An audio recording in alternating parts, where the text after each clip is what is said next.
Bom dia! Hoje é sábado e é dia de falar sobre futebol aqui no Transformação Digital CBN. Aliás, futebol que é não só uma paixão nacional, mas um esporte que recebe bilhões de dólares em investimentos todos os anos, com os passes de jogadores que estão cada vez mais valorizados e também as tecnologias que vieram para tornar o resultado dos jogos cada vez mais precisos.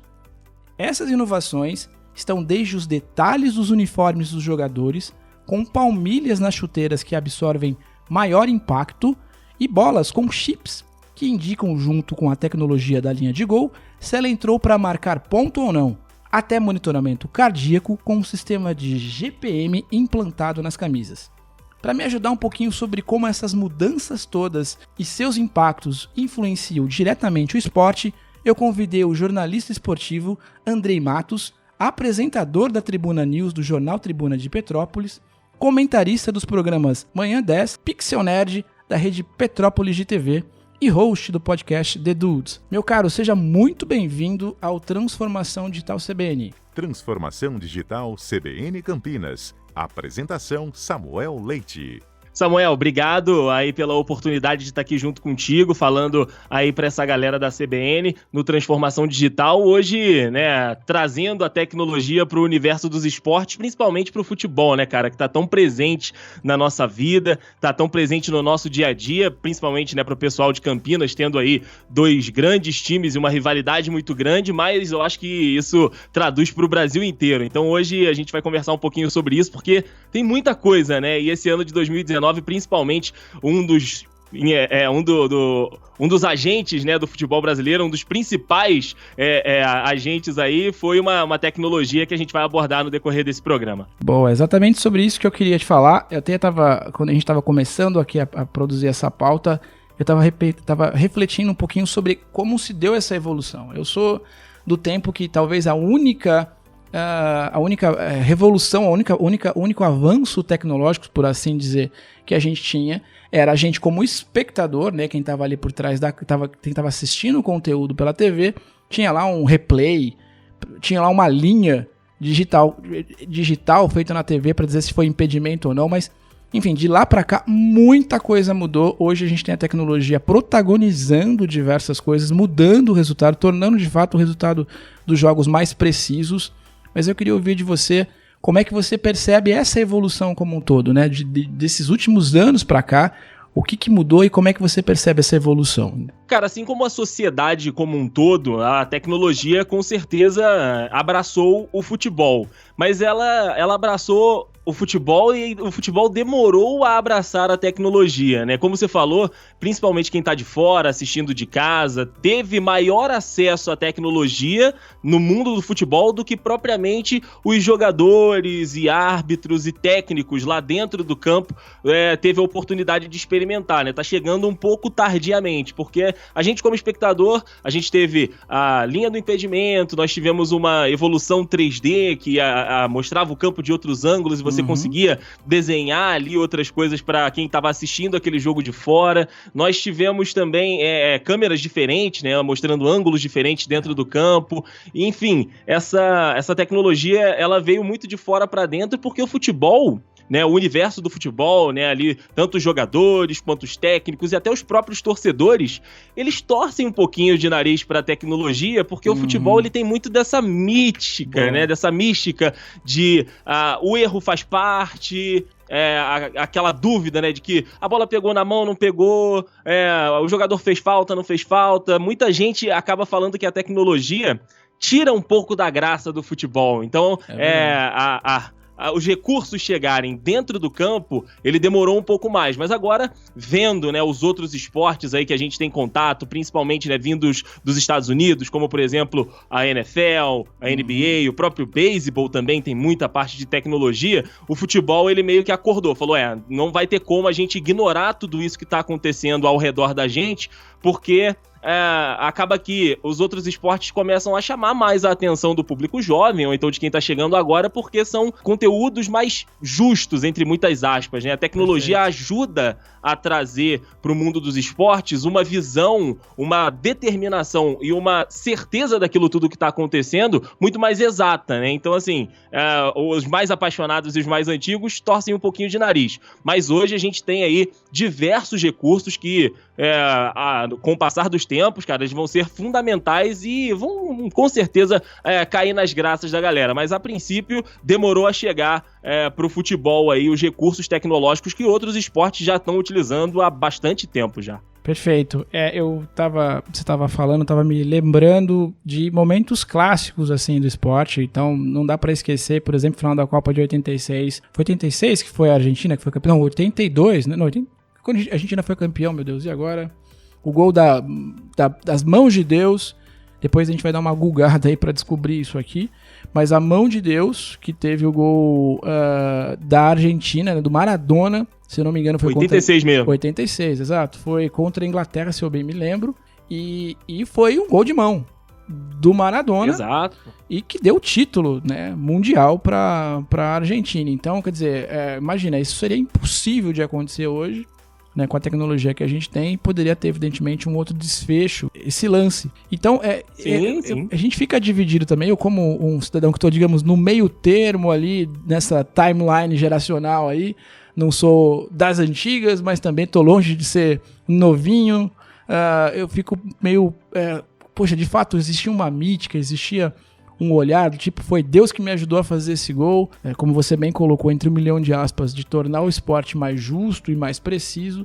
Faz todo sentido realmente a gente se valer dessas tecnologias, porque ela vai valorizar não só o talento individual e coletivo, mas enfim, a honestidade, digamos, entre também mais de 1 milhão de aspas esportiva dentro do campo, né? Sim, com certeza, cara. Você citou aí o gol da Argentina, né, La Mano de Dios, do Maradona, na final da Copa. Nós tivemos um campeonato brasileiro, aí, né, não teve nenhum erro, mas até pelo fator de sempre colocar o sobrenatural junto ali, ajudando, o Internacional ganhou um dos seus campeonatos brasileiros, o tempo estava fechado no jogo do Inter e o gol do título foi feito pelo jogador que estava no único facho de sol dentro de campo. E aí, todo mundo chama esse gol do gol iluminado. Nós tivemos também um lance na Copa de 2010, que o Lampard da Inglaterra pega uma bola fantástica de fora da grande área, ela bate no travessão, bate dentro do gol. Perfeito. E aí ainda não se utilizava a tecnologia, né, da linha do gol, então o árbitro acabou não validando aquele gol. Então são vários lances dos dois lados, né, que acabam levando a gente falando, cara, tem que ter alguma coisa para ajudar a resolver esses problemas que são fáceis de ser resolvidos, né? E aí a tecnologia entra para poder, como a gente está colocando aqui entre aspas, solucionar e dar justiça, né, a esses lances que acabam acontecendo dentro de campo, porque assim, são 22 pessoas ali dentro e apenas 3 para controlar, então são 6 olhos para tomar conta de 22 pessoas. É humanamente impossível, impossível, e aí tem que ter algum tipo de auxílio para tentar monitorar esse ambiente e tornar ele cada vez mais mapeado para que todo mundo saiba o que está acontecendo. Essa é uma questão, como eu mencionei, focado no esporte profissional, de certa forma, né? Quer dizer, a gente está falando aqui das competições, enfim, do esporte como a gente, do futebol profissional, mas a gente sabe que a tecnologia é um instrumento que acaba, de alguma forma, contribuindo também para a melhora da performance dos atletas, digamos, casuais, né? Do pessoal que joga aí não só um futebol, mas um basquete, um tênis, enfim, de final de semana ou nada. E hoje em dia há uma série de dispositivos eletrônicos, né? De devices, enfim, de aparelhos, de relógios, de medidores, de wearables e coisas desse sentido, que acabam ajudando não só a melhorar a performance, mas a medir a performance do usuário. O que você tem para dizer sobre isso? Você usa alguns desses dispositivos? Já teve oportunidade de conhecer? Conta um pouquinho aí como é que a tecnologia, na sua opinião, pode ser uma forma de melhorar a performance do atleta de final de semana? Tudo que chega muito para os jogadores, que não sejam tecnologias muito caras, que não sejam aparelhos, equipamentos e softwares muito sofisticados, eles acabam indo também para a mão dos atletas de final de semana, dos atletas amadores. Então, as tecnologias de equipamento, de conforto, de medição, de tudo isso acaba indo para lá também, né? Indo para as quadras e para os campinhos que a gente tem pelo Brasil inteiro. Então, a gente tem um controle muito grande hoje sobre os seus batimentos cardíacos, sobre quanto que você corre, o quão errado ou quão certo que você corre, como você pisa, né? Se você pisa mais com a frente do pé ou se você pisa mais com a parte de trás do pé, você tem esse monitoramento dentro aí, né, de algumas chuteiras que já chegaram no mercado e você, né, controla também a sua respiração. São muitas coisas, né? A gente teve, parece coisa boba, né? Mas aquela fitinha que a gente viu há algum tempo atrás, muitos jogadores profissionais usando, né? Que era uma fita adesiva que você colocava no nariz. Exato. E aí ele expande, né, as suas narinas para que você consiga puxar mais ar e respirar melhor, né? Então isso também acabou indo para as quadras e para os campos, mas isso era um recurso que o pessoal usava na saúde, né, para tentar ajudar as pessoas que tinham dificuldade na respiração. Então acabou sendo usado ali também. Então a gente tem muita coisa hoje que ajuda mesmo o pessoal do fim de semana a controlar melhor, né, ali a sua atividade, para você também não ter problemas, porque a gente sabe que muita gente acaba não tendo o preparo tão legal assim para poder fazer uma atividade física e gosta de estar ali naquele ambiente com os seus amigos, com os seus conhecidos, e aí acaba às vezes que exagera um pouquinho e fica com dor, tem alguns problemas e tudo. Então isso tudo ajuda, né, a você se controlar, se dosar, saber mais ou menos o que está acontecendo com o seu corpo. Então tem em chuteiras, camisas, hoje você tem relógios, né, inteligentes, smartwatches aí que você consegue jogar também e ter acesso a isso tudo. Então é uma gama muito grande de equipamentos e de softwares que as pessoas, entre aspas, comuns, têm também para poder praticar o seu esporte, seja ele futebol, corrida, vôlei, tênis, enfim. Uma das coisas que eu estava também refletindo sobre isso é que, além dessa questão da tecnologia ajudar na melhora da performance, a tecnologia, de certa forma, também é um elemento de inclusão. Então, hoje em dia, e a gente percebeu recentemente nas Olimpíadas de Inverno, agora de 2018, que diversos atletas competiram, que eram atletas lesionados, amputados, eles conseguiram competir porque houve uma melhora significativa nas próteses. Teve um atleta especificamente no snowboard que acabou conseguindo se aproximar de um recorde mundial numa determinada prova. Isso foi bastante impressionante. Ele era um atleta amputado competindo com um atleta, digamos, dito normal, regular.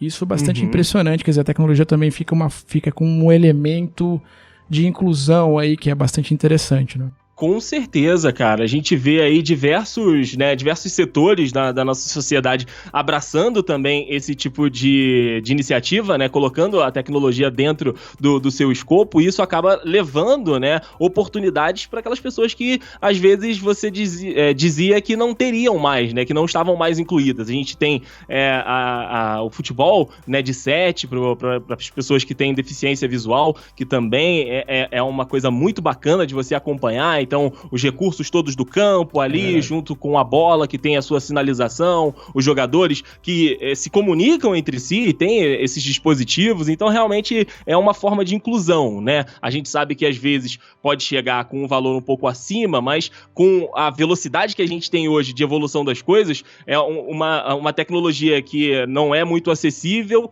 Dali 2, 3 meses, ela já vai estar de uma forma um pouco modificada, mas chegando para mais pessoas, né? E isso com certeza, um fator que agrega muito, porque traz mais pessoas para dentro desse universo. Boa, tô falando aqui com o Andrei Matos, que é jornalista esportivo e que tá me ajudando a entender um pouco mais sobre como a tecnologia pode ser um instrumento não só, como a gente acabou de colocar aqui, de inclusão de pessoas, mas também de melhora da performance, não só também dos profissionais e dos atletas, digamos assim, de final de semana, mas dos atletas profissionais. Andrei, vamos entrar no protagonista, no grande vilão e mocinho, digamos assim, depende do lado do resultado, de quem ganha, que tá, de certa forma, como eu mencionei, gerando amores e ódios, que é o tal do VAR. O que a gente pode falar sobre o tal do VAR, meu amigo? Rapaz, o VAR, né, dependendo do estado que você estiver, principalmente, né, da cidade, ele ganha até uns apelidos. Aqui no Rio, ele já foi chamado de Varmeiras, aí em São Paulo já foi chamado de Varmengo, e aí vai tendo as variações conforme o seu time é ajudado ou prejudicado, né, na visão de cada torcedor. Mas, cara, a ferramenta, né, o árbitro de vídeo, né, porque o VAR é uma sigla em inglês que significa o árbitro de vídeo, ele é fundamental, cara. Pra mim, eu como profissional, tô envolvido com esse universo do esporte, eu sou um dos entusiastas do VAR, eu acho fantástico você ter a possibilidade de existir um lance duvidoso, um lance que vai mudar, né, a dinâmica do jogo e vai mudar o resultado daquilo tudo. E o árbitro dentro de campo tem uma dúvida, ele poder consultar aquela imagem, ele ter uma segunda opinião de quem tá de fora, de quem não tá com aquela pressão ali dentro. Então, assim, a ferramenta em si, o VAR em si, o equipamento é maravilhoso. E é claro que quando uma tecnologia nova surge, ela ainda precisa passar por uma adaptação, né? Porque a tecnologia sozinha em si, ela não vai fazer nada, ela precisa da mão humana ali para que ela seja operada, né, de uma maneira mais precisa. Então, assim, muito mais os problemas que o VAR tá tendo aqui no Brasil, teve nessa temporada de 2019, foram erros humanos utilizando a máquina do que a máquina em si dando os seus resultados. Eu acho, cara, que a tecnologia, o assistente de vídeo, ele é fundamental para trazer um pouco mais de clareza a lances tão mínimos. Às vezes é uma fração de segundo, às vezes é uma fração de centímetros que a câmera e o robô e o software é capaz de identificar, e o olho humano não. E esse auxílio, essa ajuda é maravilhosa, cara. Então eu sou um entusiasta do VAR, sei que muita gente não gosta, porque tira ritmo de jogo, todo mundo fica esperando um pouco, demorou 3 minutos, demorou 5 minutos. Tudo bem, o pessoal pode demorar um pouquinho mais, mas que dessa demora saia a decisão certa, sabe? Saia dali o resultado 100% daquilo que a gente precisa, sabe? De tirar aquela dúvida que se gerou daquele lance dentro de campo. Então, assim, vamos ter ainda bastante gente reclamando, contestando, mas eu acho que no passar do tempo essa tecnologia vai ser tão estranha, né? Ela vai ser tão um corpo estranho dentro desse ambiente do futebol. Eu tenho uma informação curiosa que eu peguei aqui no site da FIFA, que diz o seguinte: segundo os dados da última Copa, aqui da Copa da Rússia, o sistema foi utilizado 355 vezes durante os 48 jogos da primeira fase da Copa, e todos os 122 gols foram verificados, e eles foram verificados em uma média de 6,9 usos por jogo. Então, segundo a estatística aqui da FIFA, o número de decisões corretas avaliadas pelo meio do VAR foram de 99,3%. Um índice absolutamente sensacional, né? Se for pensar do ponto de vista de novo, de olhar para o resultado que de fato deveria prevalecer, ou seja, aquele que de fato aconteceu, isso traz uma outra dimensão realmente para o esporte, né? Com certeza, cara. E lembrando também, né, que dentro da regra do jogo, o VAR, ele não pode interferir em todos os lances, né? Ele tem lances específicos em que o árbitro pode solicitar aí a revisão do lance, ou então o próprio árbitro de vídeo fala com o árbitro que o lance que ele marcou ali no campo, o pessoal da cabine tá tendo uma visão diferente. Os gols são todos revisados. Então, assim, a gente tem uma certeza um pouco maior de que se aquele gol foi válido ou se ele não foi válido, porque ele com certeza vai ser revisado. Então, é costume, não tem jeito, é costume esse olhar digital, né, dentro do campo de futebol. Perfeito, André. Bom, a gente tá caminhando aqui pro final da nossa entrevista. De novo, esse é um papo que a gente pode e deve revisitar, mas eu queria saber um pouquinho mais. Aí eu sei que você, além, digamos, da sua empreitada dentro do esporte, você também tem outras áreas, outras questões aí, inclusive alguma coisa relacionada ao universo nerd, que a gente viveu para viver o momento de que é legal ser nerd, né? Antes era uma ofensa quase, Mas me conta aí como é que é o The Dudes, é isso? Você tem um podcast sobre o universo nerd? Isso, a gente tem lá o Dudecast, né, que é do site The Dudes, que somos eu e mais 4 amigos, a gente grava todas as semanas, com programas saindo todas as segundas-feiras. A gente tem uma linha mais de entretenimento, né, então a gente fala de séries, de filmes, de games, né, então a gente tem aí esse lado um pouco mais divertido e de entretenimento. A gente já fez programas lá, né, da caminhada desse esporte dentro dos videogames, né? Legal. Então a gente trouxe aquela memória afetiva bem gostosa lá do Nintendo, né, do Superstar Soccer Deluxe, e até o universo que a gente tem hoje, né, de um universo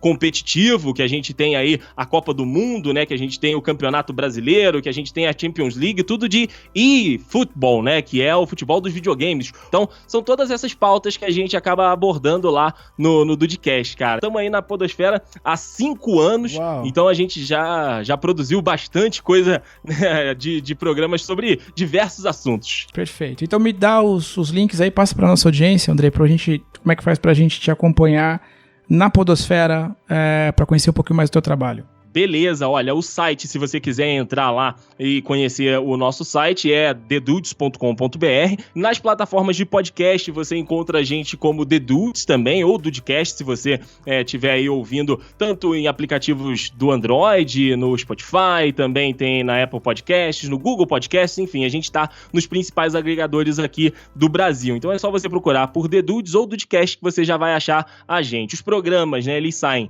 todas as segundas-feiras ao meio-dia, e também a gente tem uma linha, né, de outros programas às sextas-feiras que saem às 7 horas da noite. E a gente tá aí pra conversar e bater esse papo legal com a galera que tá nos ouvindo aqui na CBN. Bom, Andrei, muito obrigado pelo teu tempo, cara. Foi um prazer conversar contigo. Foi realmente um papo muito legal e até a próxima oportunidade. Samuel, obrigado demais pela oportunidade de estar conversando contigo e estar comunicando, né, com os seus ouvintes aí de São Paulo. Eu sou aqui do Rio, então acaba que geograficamente eu estou um pouco distante, mas com a internet, com a tecnologia, né, a gente está unificado e está todo mundo junto. Então mandar um abraço para todo mundo que está curtindo. Foi muito legal estar junto com vocês. Obrigado pela oportunidade. Transformando realidades. Bom, mais uma vez eu chamei o meu grande amigo Fernando Scalabrini para falar sobre mais um recurso que pode ajudar os deficientes visuais a ter uma melhor imersão, sobretudo dentro do futebol. Scalabrini, me conta que história é essa? Oi Samuel, olá ouvinte, tranquilo? Já que estamos falando de futebol, eu trago o Field, desenvolvido pelo grupo Havas, H-A-V-A-S e Banco Santander. O Field é o primeiro sistema tátil de retransmissão de eventos esportivos. Ok, vamos traduzir isso. Você já pensou em poder acompanhar o movimento da bola e a trajetória das jogadas na ponta dos seus dedos? Pois é exatamente isso que o Field faz para nós, deficientes visuais. Parabéns ao grupo Havas e ao Banco Santander pela iniciativa, torcendo aqui para que consigam bastante investimento e chegue logo ao mercado. Field se escreve F-I-E-E-L-D. Eu sou Fernando Scalabrini, consultor em acessibilidade, diretamente do Papo Acessível para a rádio CBN Campinas. É com você, Samuel. E aí, Kel, tudo bem? Conta um pouco mais sobre a Podpesquisa. Como é que é isso e até quando a gente consegue responder para poder participar e, de alguma forma, tornar o movimento do podcast no Brasil ainda maior? Olá, Samuel. Olá, ouvinte. Eu sou a Kel, assumi a presidência da ABPod, que é a Associação Brasileira de Podcasters, mas agora a gente precisa de você, ouvinte, respondendo e divulgando essa pesquisa. A Podpesquisa leva menos de 10 minutos para ser respondida. A novidade desse ano é que ela é focada nos hábitos de consumo do ouvinte e lá você vai responder como você gosta de ouvir, que agregadores você usa para ouvir, quais os programas que você escuta, por que você escuta podcast. Então todas essas informações são muito importantes para a gente entender como que o mercado está funcionando. Esses resultados, eles são publicados e de acesso livre para quem precisar. Eu peço que você acesse abpod.com.br, clique lá no nosso banner. Até o dia 15 de dezembro você pode responder a Podpesquisa. Mais uma vez, obrigada. E se quiser continuar essa conversa, @eu sou a Kel nas redes sociais. Tchau, tchau. Legal, pessoal. Se vocês gostaram aí dos comentários da Kel, não deixem de participar.